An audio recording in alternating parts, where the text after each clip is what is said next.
viewers. Welcome to our Free Concept TV. Headline: Nigerians would have gone through hardship under me, but it won't be as it is today, Mr. Peter Obi. In a recent tweet-based conversation on Saturday, Mr. Peter Obi, the former presidential candidate of the Labour Party, shared his reflections on Nigerians' governance.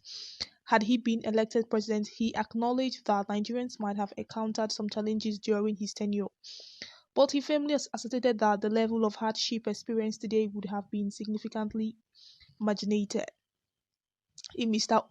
Peter Obi perspective, the primary obstacle hindering the effective implementation of beneficiary policy in Nigeria is the privacy issue of corruption. He emphasized the necessity for politicians to be resolute in their effort to ensure prudent management of the nation's revenue.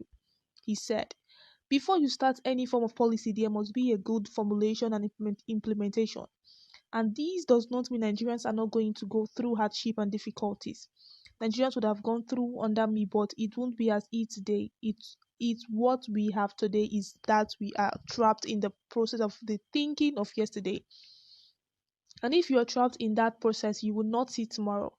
The number one problem is corruption. If all politicians decide to end it, we will end it. We will ensure that all the revenue of this country are accounted for and judicially utilized." In a recent tweet-based conversation on Saturday, Mr. Peter Obi, the former presidential candidate of the Labour Party, shared his reflections on Nigerians' governance. Had he been elected president, he acknowledged that Nigerians might have encountered some challenges during his tenure. But he firmly asserted that the level of hardship experienced today would have been significantly marginated. In Mr. Peter Obi perspective, the primary obstacle hindering the effective implementation of beneficiary policy in Nigeria is the privacy issue of corruption.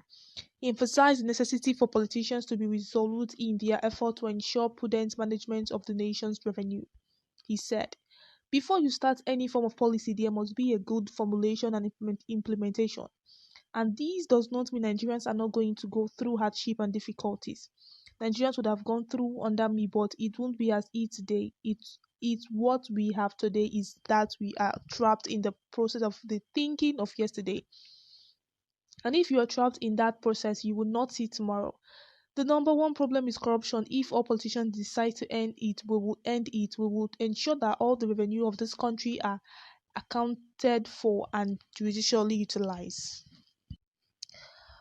Alright, viewers, you have listened to today's news. Now, the headline says Nigerians would have gone through hardship under me, but it won't be as it is today, Mr. Peter Obi. Now, one of the things I've loved about this man is his sincerity. He's really, really sincere. You know, most people will tell you when they come in power, if they take over power, there will be no hardship, there will be no this, there will be no that, blah blah blah blah blah. So, but this man, he said, if he comes into power, that he's not saying that there will not be hardship, but there will be hardship, but it will not be as this. So definitely we will expect hardship. Even what we are passing through in this Tinubu's tenure, we will still pass it in his own tenure, but it will not be as is that. And he would have put a lot of things in place before he starts hitting the nail on the head. You know, before you hit the nail on the head, you would have placed the nail on a particular spot you want it to be. That you would have arranged, let's say, the wood you want the nail to couple together, to hold together for you.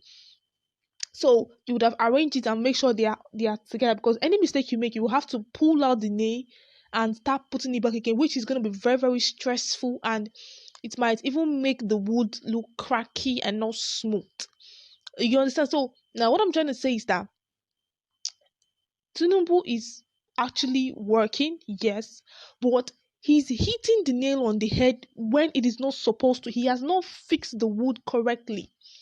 Peter Obi is saying that in his own tenure, there is going to be hardship. There is going to be, people are going to struggle. But before he will hit the nail on the head for people to start struggling, it will not be like this, because he would have already fixed the wood before hitting the nail. So when he hit the nail, the wood will be able will be able to stay together. But when you are not prepared, when you do not fix the wood well, it will not stay. So that's what people are fixing. Nigerians knows that to fix this country will require a whole lot of work, a whole lot of stress, a whole lot of drama. They are aware, they know, they're not denying that fact. But the thing there is that hitting the nail at the head at the wrong time is actually a bad job. Even if the people used to say, when you do the doing the right thing at the wrong time is absolutely like, there is no way that people are going to appreciate your work, because why? You are doing the right thing but you're doing it at the wrong time. Do you understand? So um Peter Obi is making this clear. He's not lying. Most people. That's I said this earlier on, that one of the things I've loved about him is the fact that he's sincere. Don't just come out and tell people when you get into power you're going to do magic. You're not a magician. Are you a magician? No, you are not. So when you come, let them know what you have in mind, how the thing is going to, so they are going to get prepared. Don't come and tell them you're going to turn water to wine, you're going to bring manna from heaven. Who are you kidding? We are in this system, we know how this whole thing runs. And we know to fix this country is going to take a whole lot of work. Okay, let's read some comments. I have some comments here. Let's read comments from people. Then we'll wrap up. Somebody here says only the righteous can talk with confidence like this. Somebody that replied, I know the kind of confidence that liars and fraudulence can exalt. Somebody here says, yes, daddy. A third class graduate wait for the independence of Biafra, and let's see how you would do things differently. But here says, talk is cheap. 80s as governor of Anambra State, nothing to show.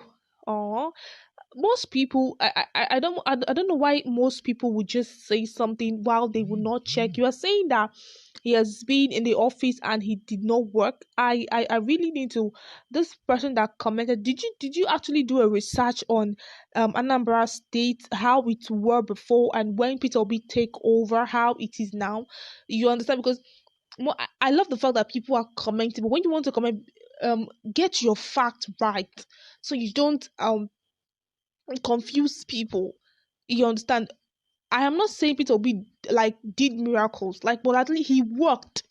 We saw what he did when he was the governor of Anambra State. You can do a research and confirm. I'm not trying to campaign for him. He does not know me, I don't know. But all I'm trying to say is that I love the man's sincerity. He's going straight to the point. He's not saying that he's going to come into power and bring down manna. No, he's saying that when he come, that even if he take over, you people will still suffer, but it will not be as it. He would have planned it very well before hitting the nail on the head. Alright, if you've come to today's news, please do watch about the comment section. Let us know what your views are. Thank you for listening.